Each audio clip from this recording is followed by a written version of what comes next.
So it's as you were at the top. 4 points separate Atleti and Barca. Real Madrid then 2 points adrift of the top two. Let's welcome in, shall we, Julien and Ali Moreno. Let's not mess around, boys. Let's get straight to it. Who's going to win La Liga, Ali? Really? That's all you're gonna ask? That's it. That's where we're going. You don't want to go into you don't want to go into analysis, nothing. You don't care about the game. You just want to know who's gonna win it. And the truth is that I will tell you what I told you last weekend. I'm holding on, just like Atletico Madrid are holding on. Wow. Holding on, barely, just enough, but they still have a 4-point lead. And until that changes, I'm still gonna go with Atletico Madrid. Jules, every game for Atleti, you're suffering. If you're a fan, you're watching it through your fingers. Completely, and it was the case again today with that penalty saved by Oblak at the end. They didn't play really well. Of course, Suarez scored, and they could have scored maybe a second before the penalty at the end, but I think they really have a small margin now. They have a small margin on whoever they're facing, and we saw that again in the Champions League where they were really well beaten over the two legs by Chelsea, and they've got a small margin over Real Madrid and Barcelona behind them. I think I've changed already twice who I thought. Every time you ask me the question, it's a different answer. I'm sorry. I have to be honest, because I thought Atleti was so strong, so good for the first half of the season. Then they lost the derby, and then I thought, okay, maybe Real Madrid can come back and win this. And now I'm thinking, okay, I'll watch Barcelona tonight, and I'm like, wow, okay, the formation works so well. Messi has scored 18 plus 8 assists in his last 14 league games, and wow. I'm like, right, even if Griezmann starts scoring, Barca, who by the way still have to play against Atleti, which is not the case of Real Madrid, you're thinking Barca can actually do this. So the answer is I'm not sure, but Atleti certainly don't have much of an advantage over anyone right now. What a season it's been for Barcelona, Ali, considering just a few months ago we were genuinely asking the question as to whether or not they could finish in the top four. Boy, they've turned things around.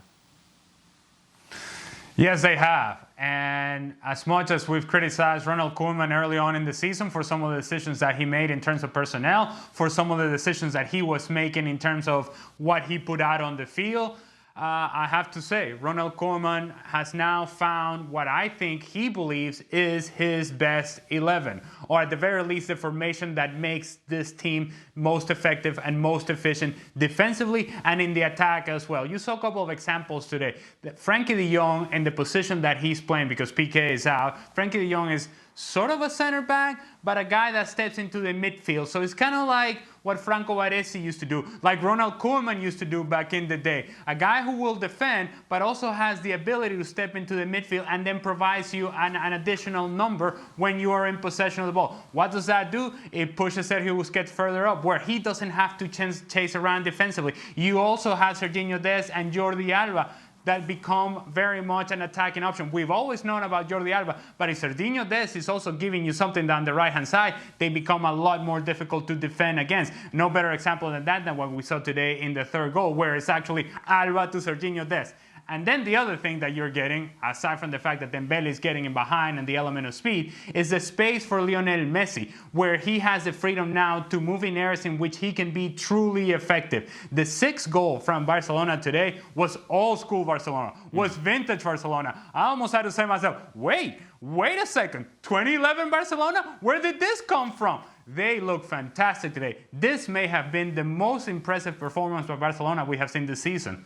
Ali's saying that this is a better Barcelona side that won all those trophies back in 2011, Jules. Would that be enough, do you think, if this sort of form continues? Really? To keep Messi there?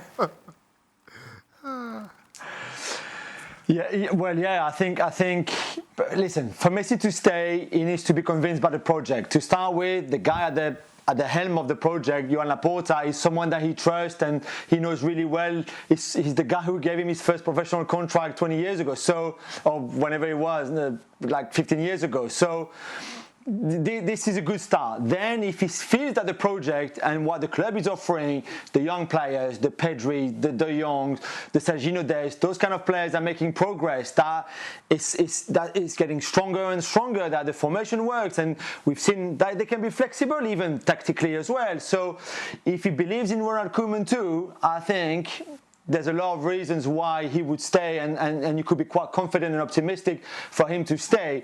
If there's one of those parts, though, that he doesn't really feel right, then there'll be a chance that he's tempted by somewhere else, whether that's City or PSG, and he decides to go. But right now, and we've said it all along, it feels that they're on a good way to convince him of, okay, look, this is what you can have, this is what we're offering, and look, this is good, this is really good, and we're doing progress. So why don't you stay and you make us even better?